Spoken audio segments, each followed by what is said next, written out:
119% de notre PIB. mais au temps de Macky Sall mënoon nga génn sax gis ay investissements yoo xam ne. mais tout à fait doo mën a dut baaraam. mais lii di nga ci mën a dut sa baaraam. mais aujourd'hui la situation que nous vivons mooy depuis quelques années gisuñu def pose première pierre gisuñu benn investissement. donc situation bi c'est-à-dire et puis li gën a grave mooy du ñu régler problème bi mën dañ koy différer dans le temps. appel yi ñuy def nii dañ koy fay ci ay durées yu gàtt ay taux yu élevés. mais au moment bu ñuy fay. ci lay metti ci la ñuy metti parce que bu fekkoon ne tey dañ koy jël def ko ci ay investissement productif. mën na la génneel ëllëg dara. très bien. mais da nga koy jël pour def ko di fay ay salaire di régler c'est pourquoi ñuy wax ne situation bii bu fekkee ne bëgg Sénégal gi ñuy wax. est-ce que tollul tey ñu xool dépense état. justement pour une situation de sortie de crise une solution peut-être de sortie de crise lan la état bi war a def. donc tey li ci gën a am solo pour ñu génn ci lii état lan la war a def concrètement ci jafe-jafe finance publique yi mu nekk. li gën a am solo tey. ñu insister wax ko xam nga ñoom bi ñu njëkkee ñëw dinañ ci ñëw ci kanam li ñu jàpp mooy régler Sénégal mooy ñu woo tey assise de la justice. waxtaane justice ma ni foofu lañ defee erreur. réew mi même buñ ko fekkoon ci problème mu justice mënoon na xaar. oui parce que réew mu justice am nekk ci jàmm ba ñu organiser élection ba ñu mënti ñëw. situation bi ñu wax ne moom lañ fekk ci réew mi su ma doon woote tey assise économique lay woote.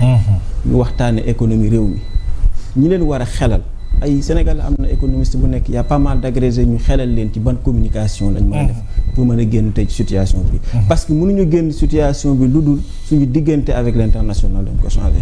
te tant que ces discours de vent-en-guerre ñu nekk di wax on peut partir sans FMI. bu Moody's defee note ministre des finances génn wax li muy wax. taxul ñu changer note bi nga xamante ni. exactement tey moom moo def ci Sénégal. leneen li ci des nag mooy train de vie de l'État. on touche à tout sauf train de vie de l'État. mais boo bëggee nekk ci situation nga ni yow yaa ngi ci au fond mënatoo sax avancer alors que yow say caisse noire amul benn boo ci pare pour ne nañ ko dindi. mbënd mi ñëw na fii on a écouté le premier ministre Ousmane Sonko avant muy nekk président ce qu'il disait mooy ñi fi yor ay caisse noire nañ ko këpp dem def ko ci mbënd mi. mais nañu këpp caisse noire yi def ko ci situation Sénégal très bien alors boo amul loo ci yokk ñu jàll ci beneen poñ honorable bëgg naa nag ñëw ci sa lecture bi nga am ci convocation yeeg arrestation yi tënku ci liggéeyu pôle judiciaire financier et puis liggéeyu CENTIF coow li bari na ci lool à travers ñaari bànqaas yooyu ñu ngi ciy woo ay nit ñu ngi ciy tëj ay nit ñu ngi ciy jàpp ay nit même bu dee sax quelque part yenn saa yi ñu ngi ciy libérer ay nit sa jàngat ci wàll wi. En fait pôle judiciaire financier bi ñu koy mettre en place. ci député yi ko voté woon. la bokkoon j'étais à l'époque député. ah oui. je me disais que ça allait être un outil très utile pour le Sénégal. parce que dañu amoon CREI ñu nit ñi ñu ŋaññ ni CREI di fonctionner renversement de la charge de la preuve. ñu indi un pôle judiciaire financier qui est une institution qui est une institution judiciaire buy fonctionner comme n'importe quelle autre institution judiciaire nekk un tribunal de plusieurs degrés donc ñu am ci yaakaar ce qu'on est en train de voir aujourd'hui c'est que même magistrats yi ci seen bopp il y a des magistrats ngi gis un ancien magistrat à la retraite qui a été président de la cour d'appel de Kaolack qui est en train de dire que le pôle judiciaire financier prend des tendances très dangereuses. Aujourd'hui dañuy ñëw jàpp nit. oui dañuy ñëw jàpp nit. activer la police judiciaire. ñu téye nit pendant 3-4 jours mettre ko en garde à vue. oui le lendemain ñu bàyyi ko mu dem. parce que ils n'ont aucun élément de preuve à la base. dañ lay téye di uti luñ lay toppee. mun nañ leen lim ñoom ñëpp. buñ jëlee Lat Diop booy. dañ ko téye nit a ko dénoncé. Lat Diop moom situation moo gën a nee nañ nit a ko dénoncé. Lat Diop moom vraiment nee nañ nit moo ko ger.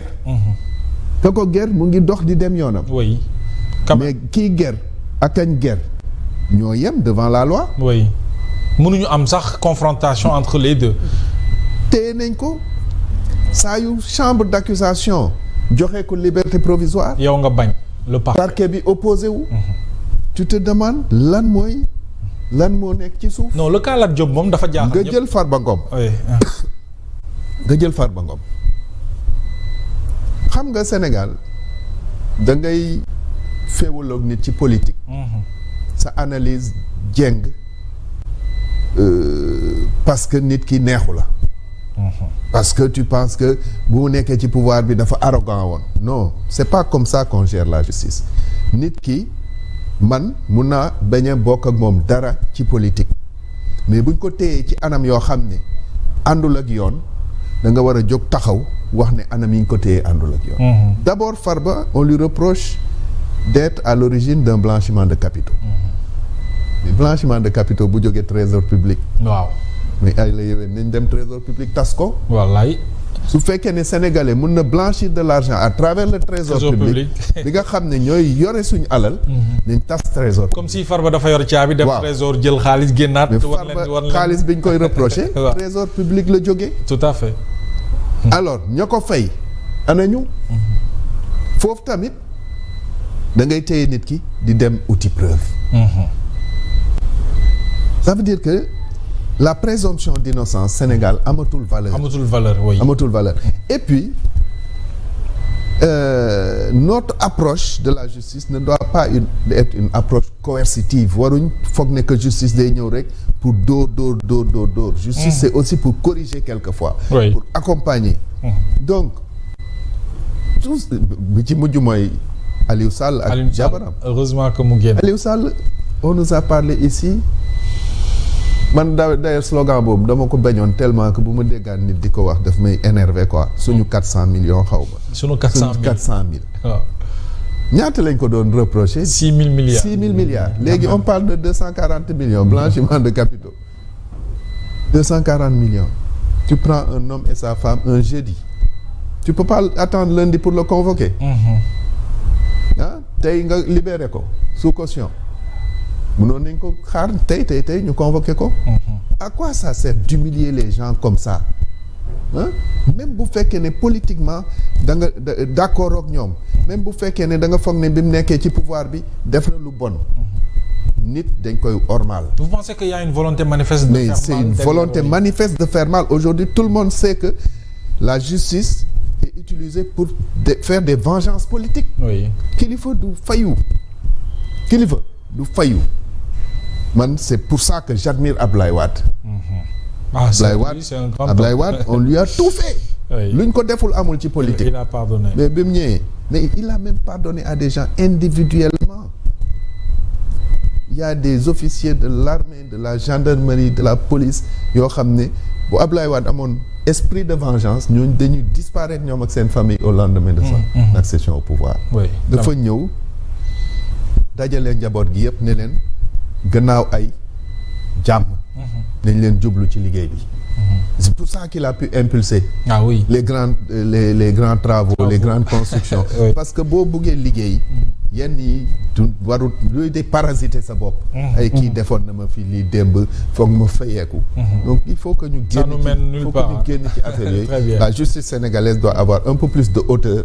Et on doit pas l'utiliser comme un outil de vengeance. Justement daañu ñëwaat ci yow ci justice ba léegi mais Fallou naka nga ko jàngatee cette situation avec ces convocations arrestations ci liggéeyu pôle judiciaire financier ak CENTIF. waaw li ëpp li ñu war a ñëw surtout mooy CENTIF. CENTIF gëm naa ne toll nañ foo xamante ni dañ ko war a protéger parce que CENTIF